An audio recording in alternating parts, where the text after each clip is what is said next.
तस्वीरें या जो दोनों मुद्दे यहां पर उपस्थित किए गए और वो भी उत्तर प्रदेश के भीतर, ये क्या बताता है?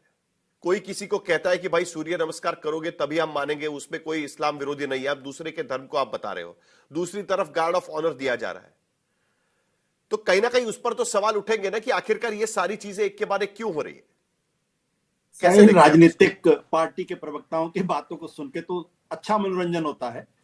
काफी बेहतर मनोरंजन मेरा हुआ। मैं बड़े ध्यान से सुन रहा था, थोड़ा मैं डिप्रेशन में भी था, तो मैंने कहा चलिए एक अच्छा मनोरंजन हो गया। ये मैं देखिए, पुलिस प्रशासन के अगर मेंटल हेल्थ का इश्यू है तो क्यों है? वो इसलिए है क्योंकि जो पॉलिटिकल लीडरशिप है वो इतना प्रेशर, इतना दबाव हमारे पुलिस प्रशासन के ऊपर डालती है कि उनके पास मेंटल हेल्थ के इश्यू के अलावा दूसरा कोई इश्यू नहीं। अगर वहां पे ईमानदार ऑफिसर अगर काम कर रहा हो तो उसके पास या तो आत्महत्या कर ले, या फिर वो भ्रष्ट हो जाए, या फिर वो अपना काम छोड़ दे। आज की पॉलिटिकल लीडरशिप, और ये सारी पॉलिटिकल पार्टी के साथ है, असली प्रॉब्लम वहां पे ये जो मेंटल हेल्थ इशू का प्रॉब्लम है। हमारे जो जवान हैं 18-18 घंटे नौकरी करते हैं, वो 20-20 घंटे नौकरी करते हैं, उनको छुट्टियां नहीं मिलती हैं। सीएसडीएस का एक सर्वे आज से 4 साल पहले आया था, अगर आप देख लें तो वो पूरी तरीके से स्पष्ट हो जाएगा। सुप्रीम कोर्ट का ऑर्डर है जो प्रकाश सिंह के संदर्भ में दिया गया था, कोई सरकार इस देश की उस ऑर्डर को लागू करने के लिए तैयार नहीं है। इसलिए हिंदुस्तान का जो पुलिस प्रशासन है, जो हमारा पुलिस अमला है, वो इसलिए मेंटल हेल्थ इशू से समझ रहा। दूसरी बात क्या है, अगर मेंटल हेल्थ की प्रॉब्लम है तो कथावाचक को बुलाने की क्या जरूरत है? वहां पे किसने कहा कथावाचक को बुला रहे? अरे भाई, साइकोलॉजिस्ट को बुलाइए, साइकियाट्रिस्ट को बुलाइए। जो साइंटिफिक तरीका है मेंटल हेल्थ के इश्यू को डील करने का, आप वो नहीं करना चाहते। आप धर्मांधता को बढ़ाना चाहते हैं, आप अंधविश्वास को बढ़ाना चाहते हैं। तो फिर ये जो सारे डिपार्टमेंट मेंटल हेल्थ से डील कर रहे हैं सबको बंद कर दीजिए, और सब जगह पे आप वहां पे धर्म गुरुओं को बैठा दीजिए। वो सुबह से शाम तक हिंदुस्तान के नागरिकों को वो सिखाएंगे। और तीसरी बात है, क्या बात करते हैं सूर्य नमस्कार की बात। अभी थोड़ी देर पहले मैंने सुना कि मुसलमान जो है वो चांद की उपासना करता। मैंने तो नहीं सुना चांद की उपासना करते हुए। मुसलमान तो सिर्फ अल्लाह की बात मानता है, और चांद सूर्य किसी की बात नहीं मानता है, वो तो सिर्फ अल्लाह की बात करता है। और जो लोग ये बात लिखते हैं उनकी बात अलग है। और चौथी बात मैं आपको बता दूं, शायद लोगों का ज्ञान नहीं होगा, अकबर बादशाह वो सुबह उठ के सूर्य नमस्कार करते थे। बहुत कम लोगों को पता होगा। उनको तो आप पता नहीं किन किन किन किन किन शब्दों से नवाजते हैं।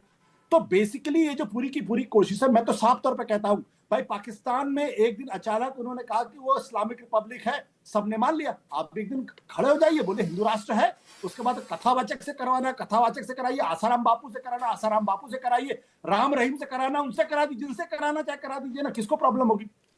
लेकिन जब तक संविधान जिंदा है तब तक इस तरीके की हरकतों से आप सिर्फ हिंदुस्तान का मजाक उड़वाते हैं, इसके अलावा कुछ नहीं। ये सारी चर्चाएं देश दुनिया में जाती हैं, लोग सुन के कहते हैं कि ये हिंदुस्तान क्या है, ग्रेटेस्ट डेमोक्रेसी हुआ करती थी, वहां अब इस तरीके की बातें होती है। प्रोफेसर रागी, छवि खराब होती है। नहीं, प्रोफेसर रागी तो मानेंगे कि हिंदू राष्ट्र जवाब देने का, और वो बोल भी चुके हैं। लगा दे, मुझे कोई दिक्कत नहीं आता हूं। मैं तो साफ तौर पे कहता हूं कि भाई संविधान में बदलाव करिए, हिंदू राष्ट्र बनाइए। यार किस बात का डर है भाई? 80% हिंदू हैं, आपको सर पे उठा लेंगे, पलकों पे उठा के रखेंगे। करिए ना हिंदू राष्ट्र, किसने मना किया आपको? है हिम्मत तो करके दिखाओ। प्रोफेसर रागी, पहले तो आशुतोष को एक सलाह देंगे कि हिंदू राष्ट्र और हिंदू राज्य दोनों के बीच में अंतर करना थोड़ा पढ़ लें। किताब लिखने से नहीं जाता है।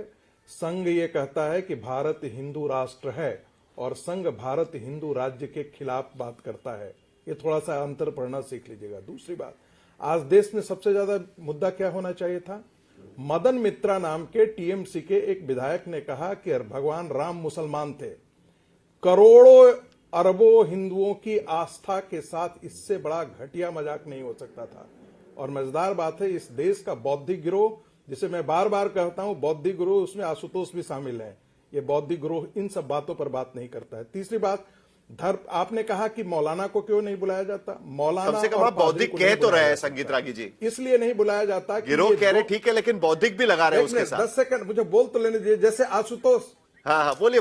मैंने बताया ना, मैं थोड़ा सा हमको हमारा लाइन लेंथ मत खराब कीजिए, मुझे अपनी बात कह लेने दीजिए। नहीं, बोलिए। मौलाना और पादरी को इसलिए नहीं बुलाया जा सकता है इसलिए नहीं बुलाया जा सकता है कि अरविंद महर्षि अरविंद, टैगोर और विवेकानंद तीनों ने इसकी व्याख्या की है कि इस्लाम वी और दे के बीच में अंतर करता है।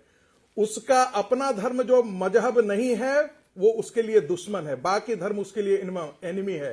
भारत की सनातन सभ्यता, संस्कृति और धर्म में इस प्रकार की कोई बात नहीं है। हम वसुधैव कुटुंबकम की बात करते हैं, हमारे यहां तो 33 करोड़ देवी देवता, एक और पंथ आ जाता, क्या फर्क पड़ता है। लेकिन मजहब और धर्म के बीच में अंतर करना सीखे। इस्लाम मजहब है, हिंदू धर्म है, इन दोनों के बीच में अंतर करना सीखना चाहिए। भारत का संविधान पंथ निरपेक्ष है, धर्म निरपेक्ष नहीं है।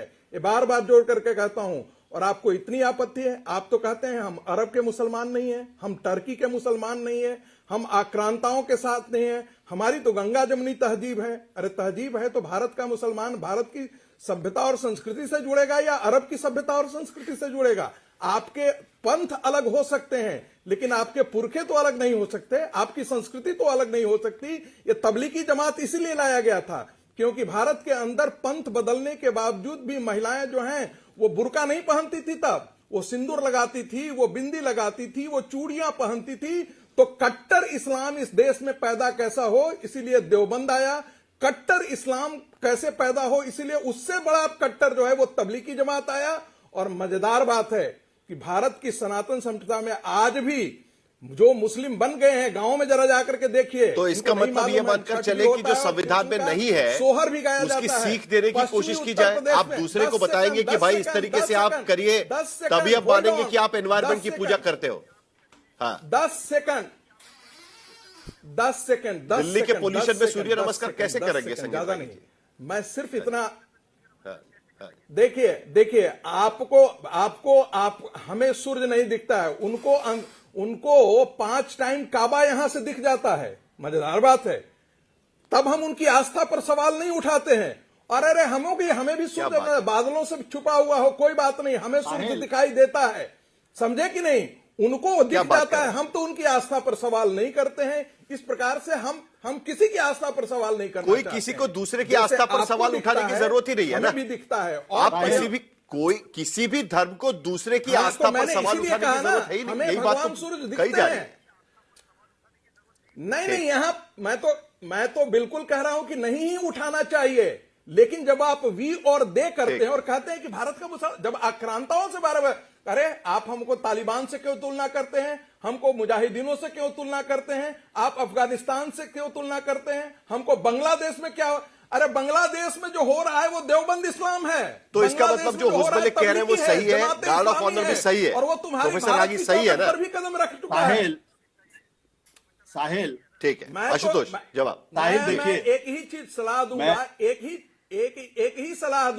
एक ही सलाह दूंगा कि जो लोग कहते हैं कि ये सब जो धर्म गुरु जो हैं आस्थाएं ये अंधभक्ति पैदा करती हैं, ये जरा उनको पूछे जो हमको काफिर कह करके कहते हैं कि इनके साथ जो भी करना है सब जायज है।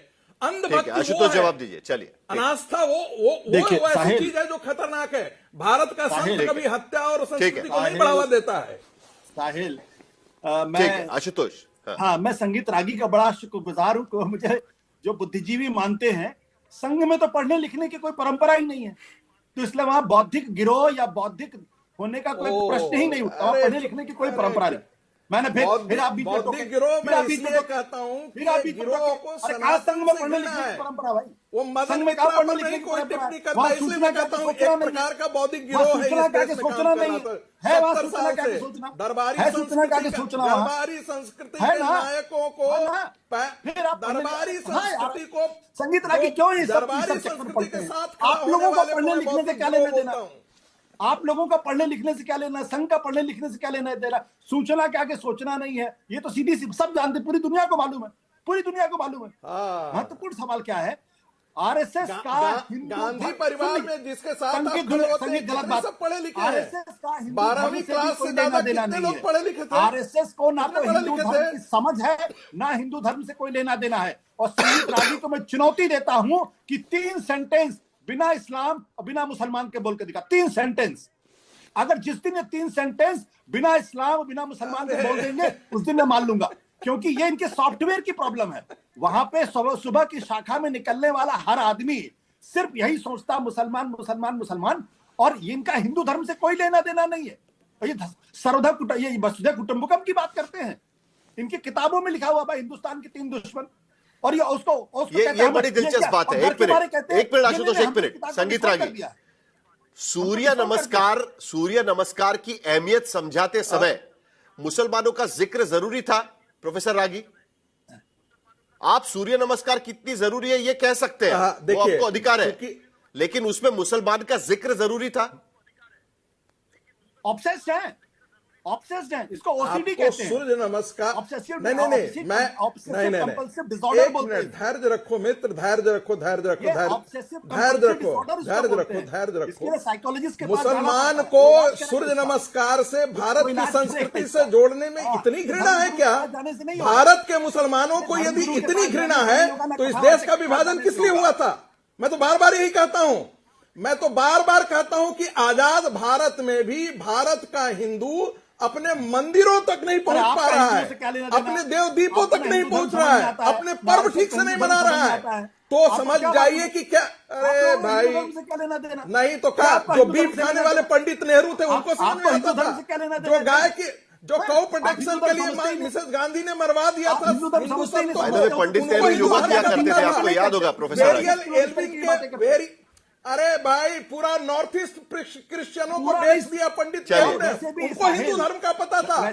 पंडित नेहरू को, चलिए जल्दी से आखिर में, पंडित नेहरू को न सनातन पता था। चलिए जरा एक मिनट आशुतोष, संगीत रागी, एक मिनट। अभिक जमाई, आखिर में जिस तरीके की ये चीजें देखी गई है, आपने पूरी डिबेट भी सुनी, क्या आपको लगता है कि ऐसी चीजों पर कहीं ना कहीं सरकार को नियंत्रण करना चाहिए? नहीं, देखिए साहिल भाई, ये बहुत ही प्लान तरीके से दत्तात्रेय हसबोले जी ने ये पूरा बयान दिया हुआ है। मुद्दा आज उत्तर प्रदेश का सबसे बड़ा जब विधानसभा का सत्र शुरू हुआ, मनीष अखिलेश जी ने बहुत साफ कहा कि 1 फुल 2 हाफ, तीनों मिलकर आप सोचिए कि एक कुख्यात कोडीन भाई के पक्ष में पूरी सरकार लग गई है। दत्ता जी जैसे लोगों को पर्यावरण के पक्ष में 30 सेकंड बचे मेरे पास, प्लान तरीके से किया गया, इसको रोका जा सकता है। सूर्य नमस्कार की अहमियत बताइए, लेकिन मुसलमान का नाम क्यों? और ये इस तरीके से ये जो भी गार्ड ऑफ ऑनर और बाकी सारी चीजें, कुछ तो कार्रवाई होगी, कुछ तो बताया जाएगा कि भाई प्रोटोकॉल मेंटेन करें। नहीं, सब वो हो जाएगा। लेकिन अभी आशुतोष जी को जो आपने फुल टॉस दिया था और इतनी हल्की बात कह के गए आशुतोष जी, मैं बहुत दुखी हूं आज। इंटेलेक्चुअल फ्यूडलिज्म जानते हैं आप क्या होता है? बौद्धिक सामंतवाद। आप कह रहे संघ के लोगों को शिक्षा दीक्षा से कोई मतलब नहीं है? दत्तोपंत ठेंगड़ी जी का नाम सुना है आपने? नहीं सुना होगा आपने। थर्ड वे पुस्तकें पढ़ लीजिएगा। पंडित दीनदयाल उपाध्याय का नाम सुना है आपने? एकात्म मानव दर्शन। अटल बिहारी वाजपेयी जी से कोई ज्यादा पढ़ा लिखा हुआ है क्या? कैसी बात करते हैं आप? वाजपेयी जी से कोई बड़ा स्टेट्समैन हुआ है क्या?